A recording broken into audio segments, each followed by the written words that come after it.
అంత పట్టిపోయింది మీకు. పేదలకు ఇల్లు అనే ఆలోచన లేదు మీకు. పేరు కోసం పట్టింపు మీకు. కేంద్ర ప్రభుత్వం పేరు రావద్దు, ప్రధానమంత్రి గారి పేరు రావద్దు, దొబ్బిపోవాలన్నీ. దొబ్బిపోవడే కానీ పేరు మాత్రం మీకు ఉండాలి, మాకు ఉండదు. కాబట్టి మళ్ళీ చెప్తున్నాను, పేద ప్రజల సంక్షేమ పథకాలు ఎక్కడ ఆపే ప్రసక్తి లేదు. పేదలకు ఎక్కడ అన్యాయం జరగనీయము. ఇటువంటి ఇండ్ల విషయంలో కానీ, గరీబ్ కళ్యాణ్ అనే విషయంలో కానీ నేరుగా రాష్ట్ర ప్రభుత్వం ప్రమేయం లేకుండా లబ్ధిదారులకే చెందే విధంగా ఉండే అవకాశాలను చూస్తున్నాం మేము. అటువంటి అవకాశం మాకు ఇస్తే నష్టం మీకే, మీ ప్రభుత్వానికే నష్టము. మిమ్మల్ని ఎవ్వరు కూడా ప్రజలు మీ పథకాన్ని స్వాగతించారు. మీరు ఇచ్చే స్కీమ్ లేదు. ఇంకా 6 నుంచి మాట్లాడమంటే అవి పక్కకు పెట్టి మీరు 26 జనవరి రోజు నేను సంక్షేమ పథకాలు ఇస్తున్నారు. కొండందవి ఎలకని కూడా పట్టలే మీరు. ఒక్క మండలంలో ఒక్క గ్రామం అట. ఏమైనా పైలట్ ప్రాజెక్ట్ అది ఏమన్నా? మీరు ఏమన్నారు ఎలక్షన్ ముందు? ఏమన్నారు? 2500 రూపాయలు అందరికీ ఇస్తున్నారు. ఎంతమందికి ఇచ్చారు? సరే, నిన్న మీరు చెప్పింది రేషన్ కార్డులు లబ్ధిదారులు అందరికీ ఇస్తున్నారు అంటే ఒక మండలంలో ఒక్క గ్రామంలోనే లబ్ధిదారున్నారా? అర్హులున్నారా? ఒక మండలంలో ఒకటే గ్రామంలో రేషన్ కార్డు కావాల్సిన వాళ్ళు ఉన్నారా? ఒకటే గ్రామంలో రైతు భరోసా కావాల్సిన వాళ్ళు ఉన్నారా? ఒకటే గ్రామంలో కౌలు రైతులు ఉన్నారా?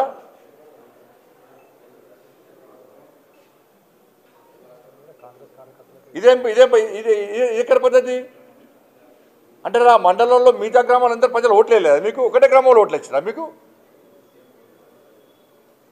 కానీ ఇచ్చే యోచనలో ప్రభుత్వం లేదు.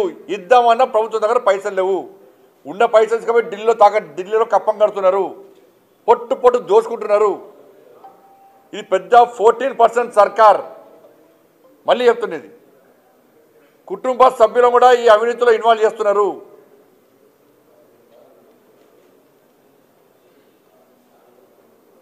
కాబట్టి 26 జనవరి కోసం ప్రజలు ఎదురు చూశారు.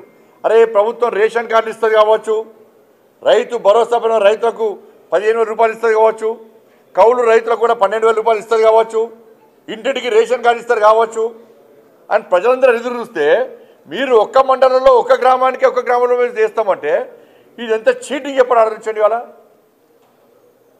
గింత దుర్మార్గ బుద్ధులు ఆమె గింత అన్యాయం చేస్తారా తెలంగాణ రాష్ట్ర ప్రజలకు? మీరు వాళ్ళ మీద చిత్తశుద్ధి. గ్రామాల్లో రైతు వేదిక పైసలు మాయే, కేంద్ర ప్రభుత్వానియే. ప్రకృతి వనానికి పైసలు కేంద్ర ప్రభుత్వానియే.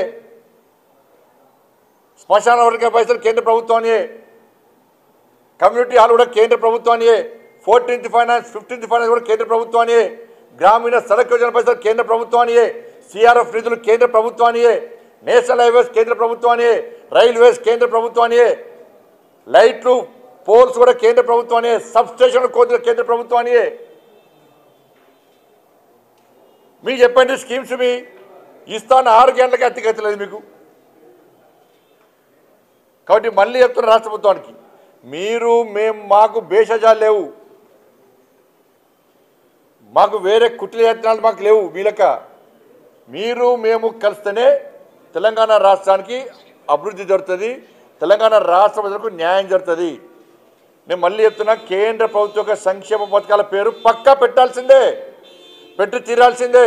లేకుంటే నేరుగా లబ్ధిదారులకు ఇస్తాం. ఆలోచించడానికి కొడతాను నేను.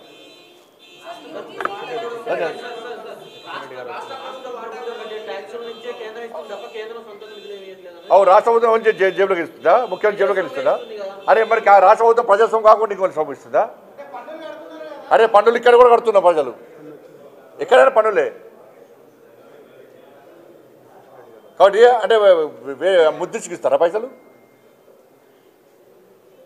ఎందుకు ఇస్తలేదు రాష్ట్ర కేంద్రం ఇచ్చి మనకి రాష్ట్ర ప్రభుత్వం ఎందుకు గ్యారెంటీ అమలు చేస్తలేదు? ఇంత పన్నులు కడుతున్నాము, ఇస్తాను హామీలు ఎందుకు నెరవేర్చలేదు రాష్ట్ర ప్రభుత్వం?